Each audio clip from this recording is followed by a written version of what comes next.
Through a traditional Dutch cheese market, you will see a culture built on centuries of dairy farming. But among the historic wheels, there is a modern strategic invention, Maasdam. It was created in the 1970s to combine the sweet, elastic profile of Dutch Gouda with the highly desirable, large holes of Swiss cheese. Swiss Emmental is a highly prestigious cheese, but its production requires massive wheels, intense manual labor, and extremely long aging times. Dutch cheesemakers wanted to capture that style, but outpace the Swiss timeline. Producing Maasdam requires deliberate 20th century food engineering. To succeed, the cheesemaker must construct a flexible protein matrix capable of trapping internally generated gas. To pull this off, the foundational chemistry has to be exact. The milk must be standardized to a strict 1 to 1.15 ratio of protein to fat. Then, the cheesemaker must apply precise temperature staging and introduce a specific microbial triangle of bacterial cultures. Those iconic cherry-sized holes are never a matter of luck. They're the direct result of maintaining strict kinetic control over an invisible microbial ecosystem. Step 1 is preparing the foundation. We start by heating the standardized milk to exactly 30 to 32 degrees Celsius. At this temperature, we introduce a calculated dose of calcium chloride to restore the milk's coagulation properties after pasteurization. Next, we add the 3 vital cultures. Mesophilic bacteria build the initial acidity. Lactobacillus helveticus breaks down proteins to create sweetness. Finally, Propionibacterium shermani is added to eventually generate the gas. We must give these cultures time to work. During a 30 to 60-minute pre-ripening phase, the goal is to allow the milk's pH to drop to exactly 6.55 before we add the rennet. Once the rennet is in, the coagulation window takes about 30 to 45 minutes. We verify the structure is ready by checking for a clean break, ensuring the solid, glossy white milk curd fractures neatly over a finger. Now we cut the curd, and the dimensional requirements are strict. Every single piece must be cut to exactly 7 to 9 millimeters, roughly the size of a green pea. If the curds are cut too large, they retain too much lactose, causing the cheese to turn unpleasantly sour later on. If the curds are cut too small, the cheese dries out, destroying the elasticity needed for gas expansion.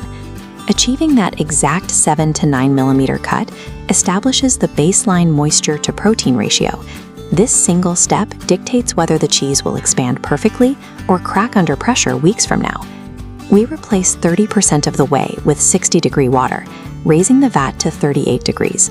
This hot wash dilutes lactose, starving the acid-producing bacteria.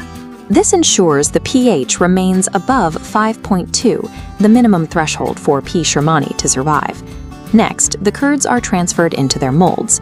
The transfer must happen while the curds are completely submerged underneath the liquid whey. Exposing the curds to the air is a severe risk. Any atmospheric air trapped between the grains will create irregular mechanical holes, ruining the perfectly smooth internal matrix required to form proper propionics later. Once in the molds, the cheese undergoes progressive pressing stages. The pressure scales carefully, starting at 2 to 5 kilograms and ramping up to 15 to 20 kilograms per kilogram of cheese over 4 to 12 hours to completely seal the rind. The combination of lactose dilution and underwater pressing yields an airtight, low-acid, and highly elastic blank slate. The cheese is now perfectly primed for the impending gas reaction. Before aging begins, the wheel must be salted. The strict brining parameters call for submersion and an 18 to 22% saturated salt solution at 15 degrees Celsius, lasting exactly 8 to 10 hours for every kilogram of cheese. Oversalting is a fatal error. Excess salt will penetrate deep into the matrix and kill the P. shermani bacteria, resulting in what cheesemakers call a blind cheese, completely devoid of holes. Now we enter phase 1 of the aging protocol.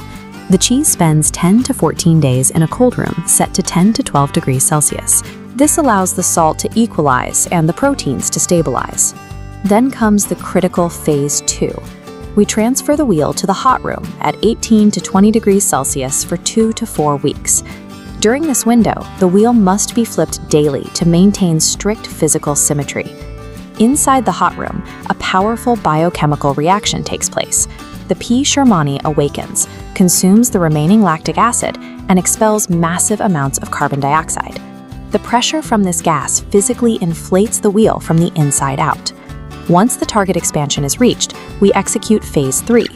The swollen cheese is returned to the cold room at 12 to 14 degrees Celsius for 4 to 12 weeks. This abrupt drop in temperature halts the gas production and deepens the flavor profile.